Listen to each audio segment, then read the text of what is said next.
السلام علیکم ورحمۃ اللہ وبرکاتہ۔ ان الحمد للہ نحمده ونستعینه ونستغفره ونعوذ باللہ من شرور انفسنا ومن سیئات اعمالنا، من يهده الله فلا مضل له ومن يضلله فلا هادي له، أشهد أن لا إله إلا الله وحده لا شريك له، وأشهد أن محمدًا عبده ورسوله۔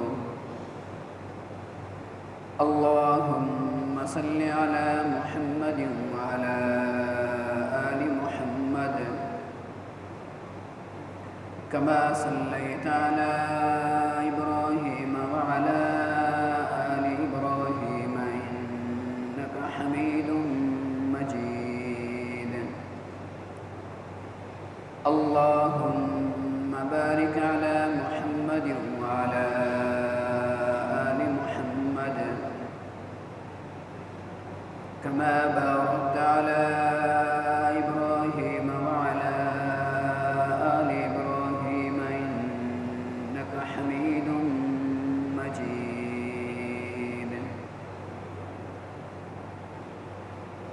يا أيها الذين آمنوا اتقوا الله حق تقاته ولا تموتن إلا وأنتم مسلمون۔ يا أيها الناس اتقوا ربكم الذي خلقكم من نفس واحدة وخلق منها زوجها وبث منهما رجالا كثيرا ونساء، واتقوا الله الذي تساءلون به والأرحام، إن الله كان عليكم رقيبا۔ يا أيها الذين آمنوا اتقوا الله وقولوا قولا سديدا يصلح لكم أعمالكم ويغفر لكم ذنوبكم، ومن يطع الله ورسوله فقد فاز فوزا عظيما۔ أما بعد فإن خير الحديث كتاب الله، وخير الهدي هدي محمد صلى الله تعالى عليه وسلم، وشر الأمور محدثاتها، وكل محدثة بدعة، وكل بدعة ضلالة، وكل ضلالة في النار۔ رب اشرح لي صدري ويسر لي أمري واحلل عقدة من لساني يفقهوا قولي، رب زدني علما۔ أما بعد فأعوذ بالله السميع العليم من الشيطان الرجيم، بسم الله الرحمن الرحيم۔ يا أيها الناس اعبدوا ربكم الذي خلقكم والذين من قبلكم لعلكم تتقون۔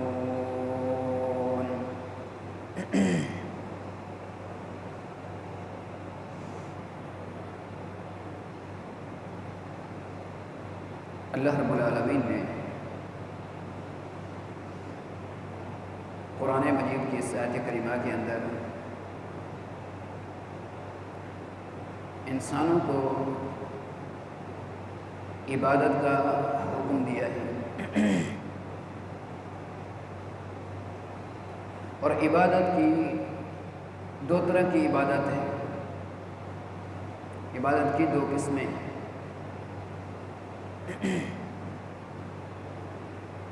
ایک ہے فرضی عبادت اور ایک ہے نفلی عبادت۔ جہاں تک تعلق ہے نفلی عبادت کا، بلکہ فرضی عبادت کا، تو وہ فرضی عبادت ایسی ہے کہ اگر انسان اس فرضی عبادت میں کسی قسم کی کوئی کوتاہی، لاپرواہی، سستی کا مظاہرہ کرتا ہے، اور دوسری طرف وہ انسان مسائل میں گرفتار ہے، مصائب اور مشکلات کا شکار ہے، اور ان سے مسائل اور مصائب مشکلات سے نجات بھی چاہتا ہے، لیکن شکار ہے سستی کا۔ فرضی عبادت میں بہت بڑی سستی کا مظاہرہ، بہت بڑی لاپرواہی کا مظاہرہ کرتا ہوا نظر آ رہا ہے۔ اب ایسا بندہ مسائل میں گرفتار ہونے کے باوجود، مشکلات میں گرفتار ہونے کے باوجود، فرائض میں لاپرواہی اور کوتاہی، سستی، پھر اگر ایسا بندہ اللہ رب العالمین کی بارگاہ میں آتا ہے، اپنی آنکھوں سے آنسو بہاتا ہے، اللہ رب العالمین کے سامنے عاجزی، انکساری گڑ گڑاتا ہے، نفل 2 رکعات پڑھ کے اللہ رب العالمین کی طرف اپنے ہاتھوں کو بلند کرتا ہے، روتے ہوئے اللہ رب العالمین سے فریاد کرتا ہے، اللہ رب العالمین سے التجا کرتا ہے، ایسے بندے کو اللہ رب العالمین نظر انداز فرما دیتا ہے۔ ایسے بندے کے آنسوں کی اللہ رب العالمین کے ہاں کوئی ویلیو، کوئی اوقات نہیں۔ ایسا بندہ اللہ رب العالمین کا محبوب نہیں بن سکتا، کیونکہ اللہ رب العالمین کا محبوب بننے کے لیے فرضی عبادت کی پابندی کرنا یہ انتہائی ضروری ہے۔ فرضی عبادت کی پابندی کے بعد پھر نفلی عبادت کی پابندی۔ یہ میں اپنی طرف سے نہیں کہہ رہا، بلکہ اللہ کے رسول صلی اللہ علیہ وسلم نے خود فرمایا، وَمَا يَتَقَرَّبُ عَبْدِي إِلَيَّ بِشَيْءٍ أَحَبُّ إِلَيَّ مِمَّا افْتَرَضْتُهُ عَلَيْهِ۔ میرا بندہ میری محبت حاصل نہیں کر سکتا سوائے ان چیزوں کے جو میں نے اس پر فرض کی ہیں۔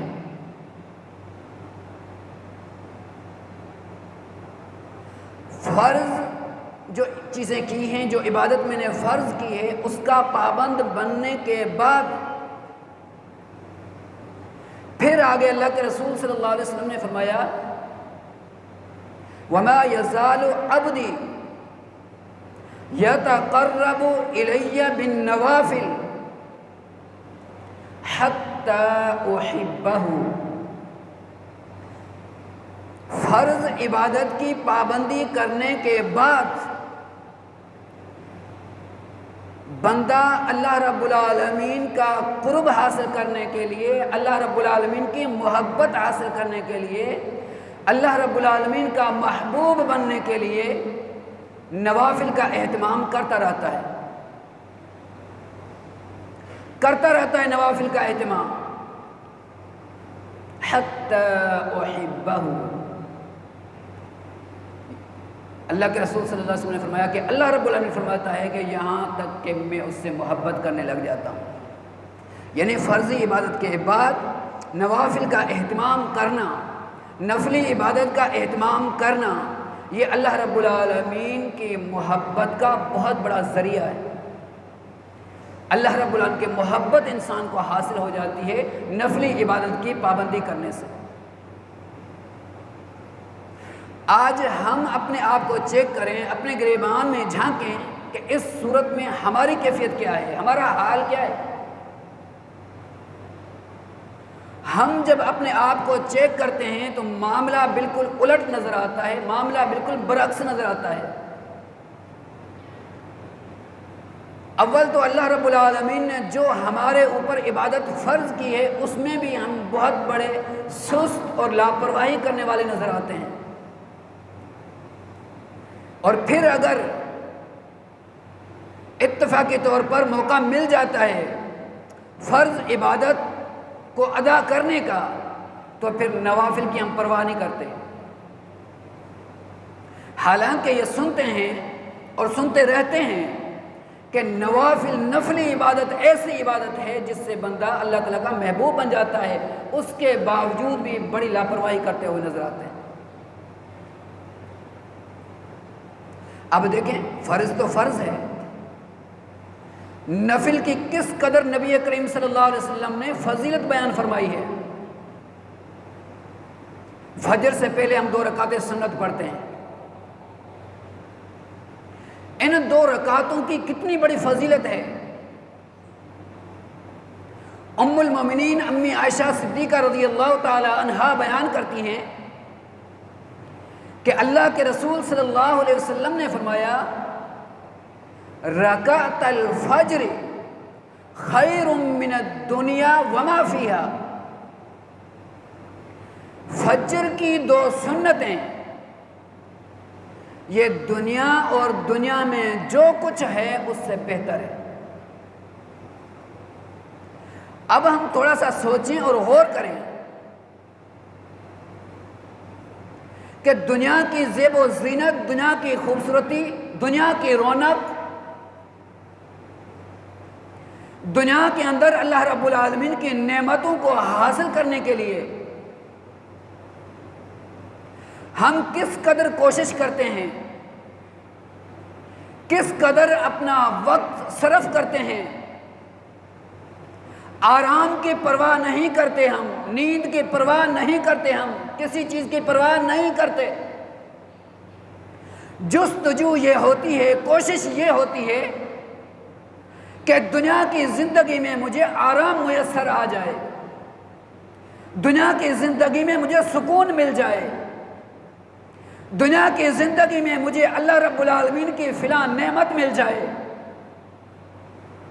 فلاں مشکل سے مجھے چھٹکارا مل جائے، فلاں مصیبت سے مجھے نجات مل جائے.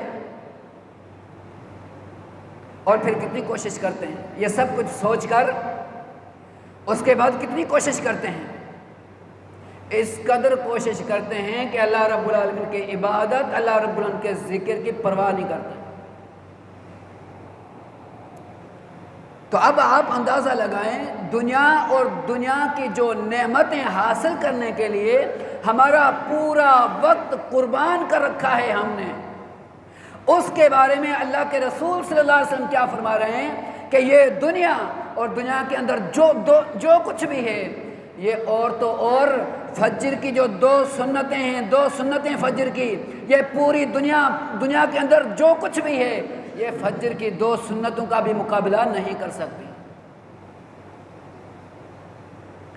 اللہ رب العالمین ہماری رہنمائی فرما رہا ہے ایک بہترین راستے کی طرف. اللہ کے رسول ہماری رہنمائی فرما رہے ہیں ایک بہترین راستے کی طرف کہ دیکھو میرے بندو، کامیاب ہونا چاہتے ہو، دنیا کے اندر عزت پانا چاہتے ہو، آخرت میں عزت پانا چاہتے ہو، مرنے کے بعد عزت پانا چاہتے ہو، قبر میں عزت پانا چاہتے ہو، تو پھر میری تعلیم کو سامنے رکھ کر اپنی زندگی بسر کرو. پتہ چلا کہ 2 رکعتیں سنتیں جو فجر کی ہیں یہ دنیا اور دنیا کے اندر جو کچھ ہے، دنیا کی رونق، خوبصورتی، زیب و زینت، ہر چیز سے بہتر یہ 2 رکعتیں فجر کی ہیں، فجر کی سنت ہے۔ لیکن ہم تو بہت بڑے لاپرواہ ہیں، یہ تو فجر کی سنتیں ہیں، ہم تو فجر کا جو فرض ہے اس کی بھی پرواہ نہیں کرتے، فجر کے فرض کی بھی ہمیں کوئی پرواہ نہیں۔ اللہ اکبر، یہ تو ہماری کیفیت ہے، یہ تو ہمارا صورتحال ہے۔ اتفاقی طور صرف ایک صحابی سے فجر کی 2 سنتیں صرف ایک مرتبہ فوت ہو چکی تھی، صرف ایک مرتبہ۔ اب ہم نے اس کو دلیل لے لیا ہے، اول تو فجر فرض کی بھی پابندی نہیں، اور اگر پابندی کرتے بھی ہیں تو سنت کی پرواہ نہیں، حالانکہ فجر کی سنتیں فرض سے پہلے پڑھنے کی ہوتی ہیں۔ ہمارے کافی بھائی ایسے ہیں جو فجر فرض میں بھی سست اور فجر کی سنتوں میں بھی سست نظر آتے ہیں۔ تو پھر میرے بھائی، ہم اللہ رب العالمین کے محبوب کیسے بن سکتے ہیں؟ اللہ رب العالمین کا قرب کیسے حاصل کر سکتے ہیں؟ اللہ رب العالمین سے اپنے مسائل، اپنی پریشانیاں، اپنی مشکلات کیسے حل کروا سکتے ہیں جبکہ ہماری کوئی جستجو نہیں، کوئی شوق نہیں، کوئی جذبہ نہیں؟ اور اس کے بعد ایک اور حدیث سیدہ ام حبیبہ رضی اللہ تعالی عنہ بیان کرتی ہیں، نبی کریم صلی اللہ علیہ وسلم نے فرمایا، من صلی صلاۃ یوم و لیل 12 رکعۃ بنی لہ فی الجنہ، بنی لہ بیتا فی الجنہ۔ جو انسان دن اور رات میں 12 رکعتیں پڑھتا ہے، 12 رکعتوں کی پابندی کرتا ہے، اللہ رب العالمین اس کا گھر جنت میں بناتا ہے۔ یعنی جنت میں گھر بننے کا سرٹیفکیٹ اور گارنٹی مل رہی ہے کہ یہ 12 رکعتیں دن اور رات میں ان کی پابندی کرو، گارنٹی کے ساتھ تمہیں سرٹیفکیٹ دیا جا رہا ہے کہ جنت میں تمہارا گھر بنے گا۔ اللہ اکبر۔ جنت میں گھر بنانے کے لیے مومنین نے، اللہ کے پیاروں نے کتنی بڑی قربانیاں دی، جنت میں گھر بنانے کے لیے کتنی بڑی قربانیاں دی، ہر چیز کی قربانی جنت میں گھر بنانے کے لیے، اپنی اولاد کی قربانی، اپنی بیوی کی قربانی، اپنے مال دولت کی قربانی، اپنے ماں باپ کی قربانی، اپنے دوست احباب کی قربانی، اپنے وطن کی قربانی، اور پھر صرف یہیں پر بس نہیں بلکہ اپنی جان کی قربانی۔ اور جان کی قربانی بھی کس طرح؟ ٹکڑے ٹکڑے جسم کے کیے گئے، ٹکڑے ٹکڑے۔ کیوں کروائے اپنے جسم کے ٹکڑے؟ اتنا خوبصورت جسم، اس کے ٹکڑے ٹکڑے کیوں کروائے؟ کافی سارے صحابہ کرام جنہوں نے اپنے جسم کے ٹکڑے ٹکڑے کروا دیے، کیوں کروائے؟ فرعون کی بیوی، فرعون نے کتنا بڑا ظلم کیا، کتنا بڑا ظلم کیا فرعون نے۔ اللہ رب العالمین سے مخاطب ہو کر کیا کہنے لگی؟ رب ابن لی عندک بیتا فی الجنہ، رب ابن لی عندک بیتا فی الجنہ۔ اے میرے رب، میرے لیے اپنے پاس جنت میں گھر بنا دے۔ وَنَجِّنِي مِنَ الْقَوْمِ الظَّالِمِينَ، اے میرے رب، اے میرے پروردگار، مجھے اس ظالم قوم سے نجات عطا فرما۔ جنت میں گھر بنانے کے لیے کتنی بڑی قربانی دی، ہر طرح کی تکلیف کو برداشت کیا فرعون کی بیوی نے، اور اس کے بعد ہمارے پیارے پیغمبر صلی اللہ علیہ وسلم کے ساتھیوں نے اپنے جسم کے ٹکڑے ٹکڑے کروائے.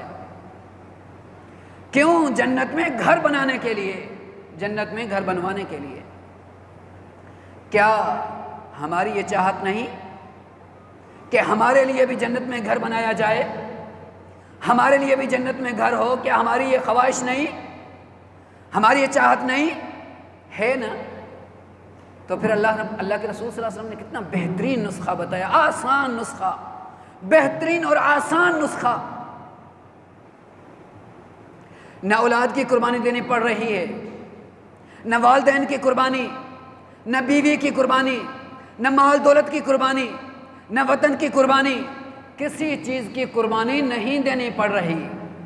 اتنا آسان نسخہ، اتنا آسان طریقہ بیان فرمایا کہ دن اور رات میں 12 رکعتوں کی پابندی کرو، تمہارا گھر جنت میں بنایا جائے گا. کتنا آسان طریقہ ہے. اور وہ 12 رکعتیں کون سی ہیں؟ یہ سنت مؤکدہ، 2 فجر سے پہلے، 4 ظہر سے پہلے 6، 2 ظہر کے بعد 8، 2 مغرب کے بعد 10 اور 2 عشاء کے بعد. یہ 12 رکعتیں ہیں.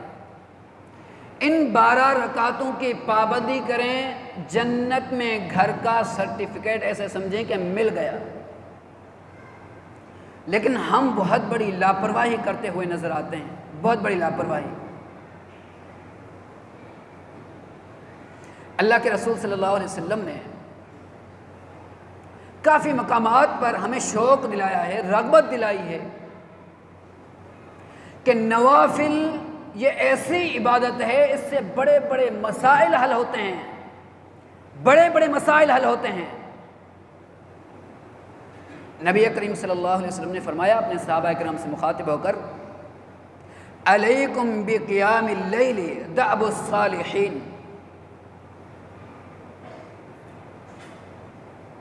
وَهُوَ أَقْرَبُ إِلَىٰ رَبِّكُمْ.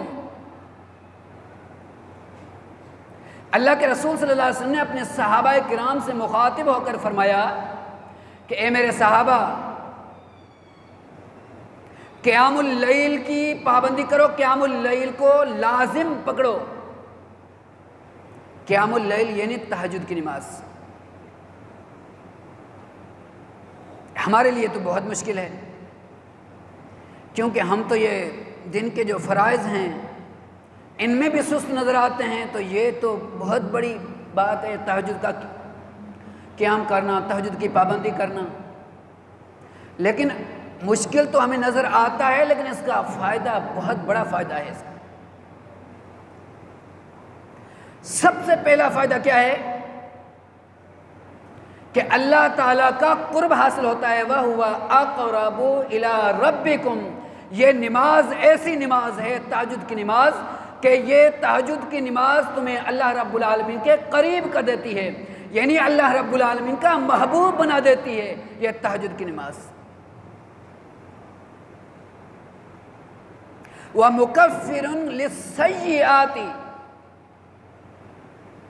اور تمہارے گناہ مٹا دیے جاتے ہیں اس تہجد کی نماز کی وجہ سے. وَمَنْحَاتُ الْآثَامِ. اور یہ جو تہجد کی نماز ہے یہ تمہیں گناہوں سے روک کے رکھتی ہے. کافی سارے بھائی اس طرح کی باتیں کرتے ہوئے نظر آتے ہیں، یار یہ فلاں گناہ میرے سے چھوٹتا نہیں ہے، کوشش تو میں بڑی کرتا ہوں کہ یہ گناہ چھوڑ دوں، لیکن بس چھوٹتا نہیں ہے مجھ سے، ابھی کیا کروں میں. بہترین نسخے اللہ کے رسول نے بتائے ہیں، ان پر عمل کریں تو یہ گناہ از خود چھوٹ جائیں گے. میں گارنٹی کے ساتھ کہتا ہوں، گارنٹی کے ساتھ. تہجد کی پابندی کریں، تہجد کا اہتمام کریں.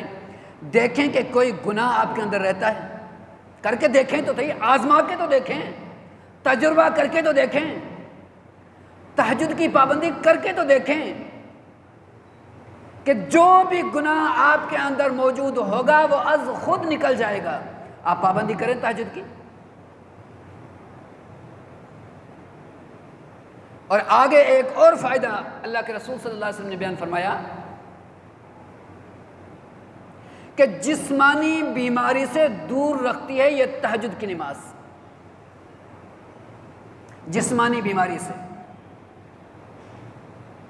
کافی سارے مریض ایسے ہوتے ہیں جن کو ڈاکٹر جواب دے دیتے ہیں کہ آپ کے اندر مرض جو ہے یہ مرض اتنا شدت اختیار کر گیا ہے، اتنا گہرا کر گیا ہے کہ اب آپ کا کوئی علاج ہمارے پاس نہیں۔ ڈاکٹر لاجواب ہو جاتے ہیں، ڈاکٹر جواب دے دیتے ہیں، اور وہ بیچارہ مریض خود اور اس کے رشتہ دار بھی مایوس ہو جاتے ہیں اور لاجواب ہو کر اس کی موت کا انتظار کرنے لگتے ہیں۔ میں کہتا ہوں کہ ایسا مریض بھی جس کو ڈاکٹر لاجواب کر دیں، لا علاج کر کے واپس کر دیں، وہ مریض بھی اللہ رب العالمین کی بارگاہ میں آئے، تہجد کی نماز کا قیام کرے، تہجد کا اہتمام کرے، تہجد کی پابندی کرے، دیکھیں کہ اس کو خطرناک قسم کا مرض جو لگا ہوا ہو اس سے شفا ملتی ہے کہ نہیں۔ تجربہ کر کے دیکھیں، آزما کے دیکھیں، کیونکہ نبی کریم صلی اللہ علیہ وسلم نے جو بات بیان فرمائی اس میں ذرے کے برابر اگر ہم محسوس کریں گے کہ جھوٹ ہے تو ہم ایمان سے خارج ہو جائیں گے، ہم اسلام کے دائرے سے خارج ہو جائیں گے۔ یہ اللہ کے رسول صلی اللہ علیہ وسلم گارنٹی دے رہے ہیں، اللہ کے رسول فرما رہے ہیں کہ تہجد کی نماز ایسی نماز ہے کہ جس کی وجہ سے اللہ رب العالمین جہاں دوسرے فوائد بندے کو حاصل ہوتے ہیں وہاں اللہ رب العالمین یہ فائدہ بھی دیتا ہے کہ وہ بندہ جسمانی مرضوں سے، جسمانی بیماریوں سے دور ہو جاتا ہے۔ اتنے بڑے فوائد، لیکن اس کے باوجود ہماری لاپرواہی کی انتہا ہے ہماری لاپرواہی کی۔ اسی طرح عصر نماز سے پہلے 4 رکعتیں سنت ہیں، عصر نماز سے پہلے 4 رکعتیں سنت جو کہ غیر موقدہ ہیں، موقدہ نہیں، غیر موقدہ ہیں۔ 4 رکعتیں سنت ہیں عصر سے پہلے، جن کے بارے میں نبی کریم صلی اللہ علیہ وسلم نے کیا فرمایا؟ رحم اللہ امرأً صلی قبل العصر 4، کہ جو بندہ عصر نماز سے پہلے 4 رکعتیں سنت پڑھتا ہے، 4 رکعتیں نفل پڑھتا ہے، اللہ رب العالمین اس پر رحم فرمائے۔ اللہ کے رسول صلی اللہ علیہ وسلم ایسے بندے کے لیے دعا کر رہے ہیں۔ ایسا بندہ بہت بڑا خوش قسمت ہے، خوش نصیب ہے، سعادت مند ہے جس کے لیے اللہ کے رسول دعا کریں۔ جس بندے کے لیے اللہ کے رسول دعا کریں، کیا اللہ کے رسول کی دعا کو رد کیا جا سکتا ہے؟ اللہ کے رسول کی دعا رد ہو سکتی ہے؟ کبھی بھی نہیں۔ اللہ کے رسول دعا کر رہے ہیں کہ جو بندہ عصر سے پہلے 4 رکعتیں سنتیں پڑھے، اہتمام کرے، پابندی کرے، اللہ رب العالمین اس پر رحم فرمائے۔ جس بندے نے، یعنی اس کا مطلب یہ ہے کہ جس بندے نے ان 4 رکعتوں کی پابندی کی وہ بندہ اللہ رب العالمین کی رحمت کا مستحق ہو گیا اس دنیا کے اندر۔ پھر جو بندہ اس دنیا کے اندر رہتے ہوئے اللہ رب العالمین کی رحمت کا مستحق ہو گیا، وہ کسی پریشانی، مصیبت اور مشکل کا شکار نہیں ہو سکتا، اس کو کوئی چیز بھی نقصان نہیں پہنچا سکتی، یہاں تک کہ سب سے بڑا دشمن جو شیطان ہے وہ بھی اس کو نقصان نہیں پہنچا سکتا، کیونکہ وہ اللہ رب العالمین کی رحمت کے گھیرے میں آ چکا ہے۔ اللہ رب العالمین کی رحمت نے اس بندے کو گھیر رکھا۔ اب ہم خود اپنا جائزہ لیں کہ ہم کس قدر سستی کا شکار ہیں۔ بڑے بڑے مسائل حل ہوتے ہیں نفلی عبادت سے۔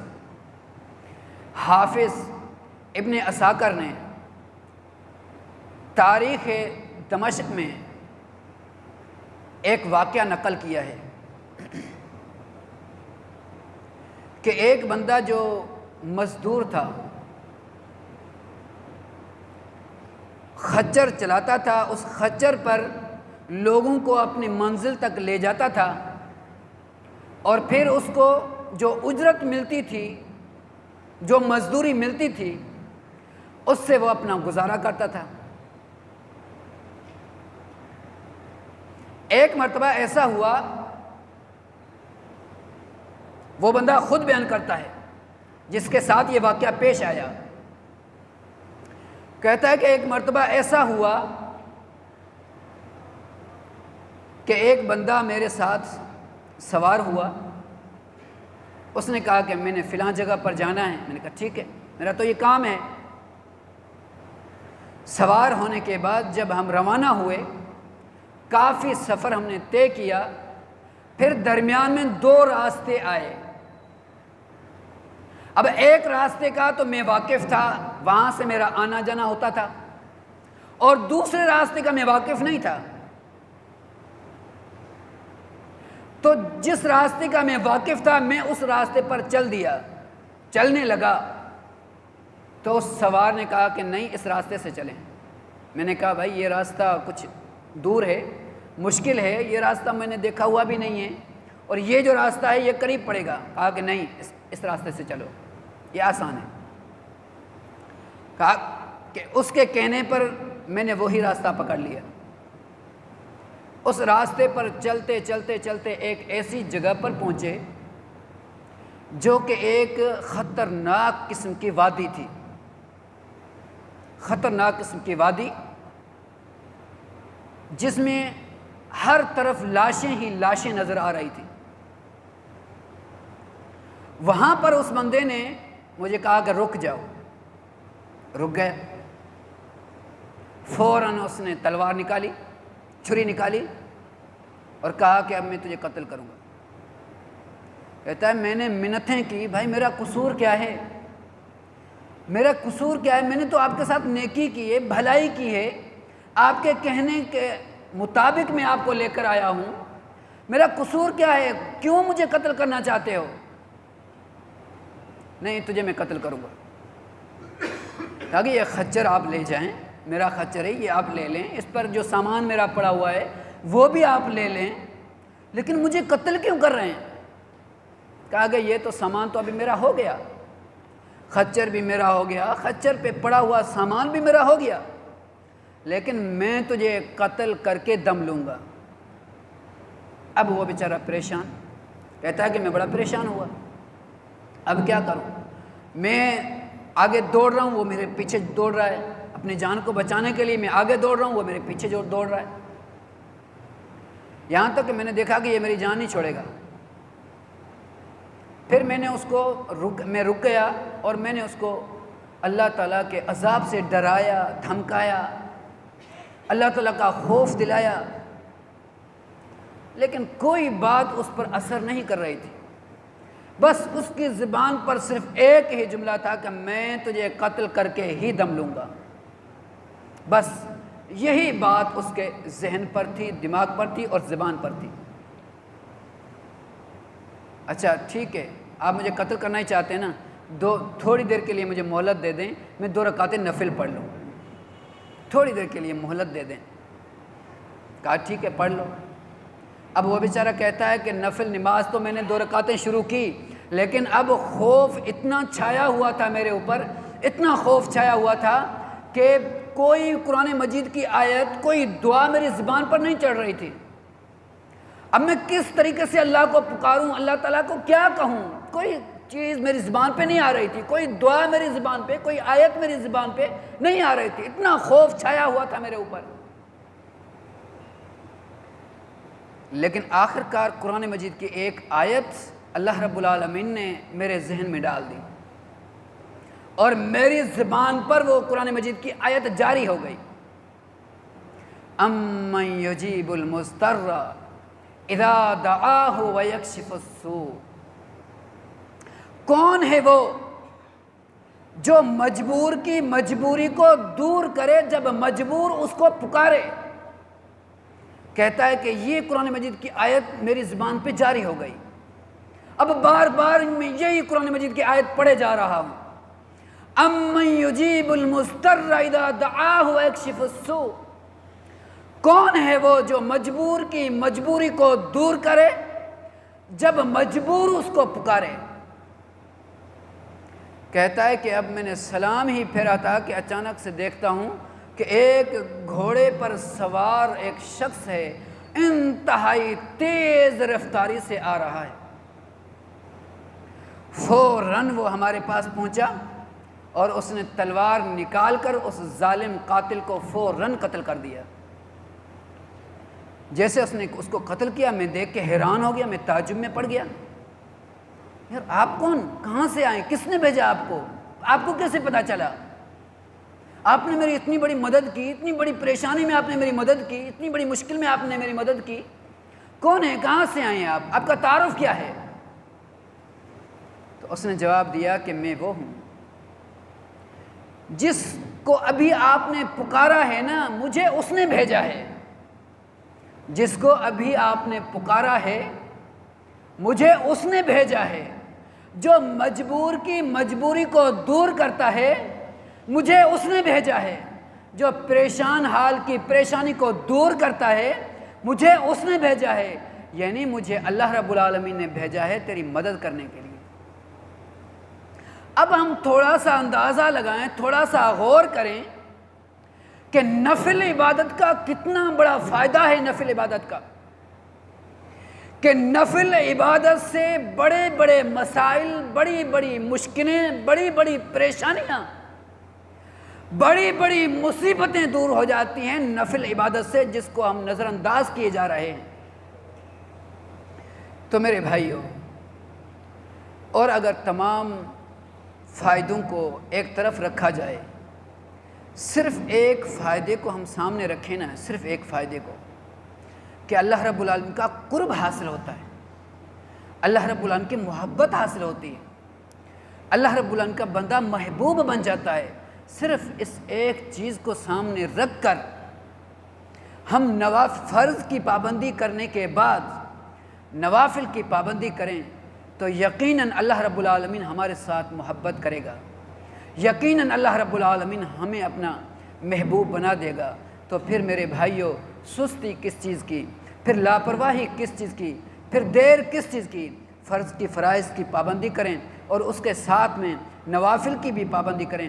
اللہ رب العالمین سے دعا ہے اللہ رب العالمین ہمیں صحیح معنی میں سمجھنے اور عمل کرنے کی توفیق عطا فرمائے۔ وما علینا الا البلاغ۔